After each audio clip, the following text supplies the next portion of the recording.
महाराष्ट्र आर्यवैश्य महासभेची आमसभा नांदेड येथील वासवी भवन येथे सभासदांच्या उपस्थितीत अतिशय खेळीमेळीच्या वातावरणात पार पडली असून महाराष्ट्र आर्यवैश्य महासभेच्या अध्यक्षपदी नंदकुमार गादेवार यांची निवड झाली आहे, तर भानुदास वट्टमवार यांची कार्याध्यक्षपदी सर्वानुमते निवड केली आहे, तर महासचिवपदी गोविंद बिडवई यांची निवड केली आहे।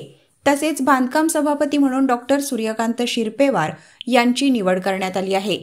महाराष्ट्र आर्यवैश्य सभा ही अतिशय मोठी संघटना असून या संघटनेच्या मार्फत समाजातील गरजूवंत समाज बांधवांना मदत करणारी संघटना म्हणून ओळखली जाते।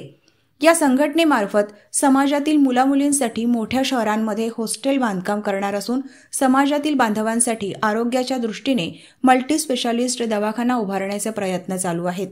तसेच अनेक सामाजिक उपक्रम मागील अनेक दिवसांपासून चालू आहेत।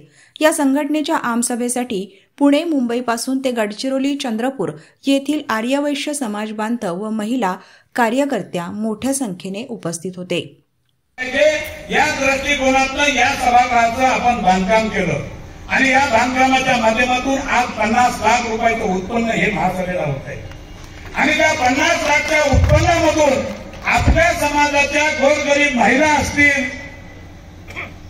गोरगरीब समाज बांधव असेल की त्याला आम्ही पिठाची चक्की आणि सिलाई मशीन देऊन त्यांना उपजीविका भागवण्याचं साधन या महासभेच्या माध्यमातून करतो। काशी अन्न पूर्ण सत्रांच्या माध्यमातून आम्ही पत्रकामध्ये टाकले होते 2 कोटी 82 लाख। काही समाज बांधवांना आमच्यावर टीका केल्या, तुम्ही भाषणातून सांगता 4 कोटी, आकडा वेगळाच असतो, पण मित्र माझ्याकडे लिस्ट आहे। काशी अन्न सत्रांच्या माध्यमातून आजपर्यंत समाज बांधवांना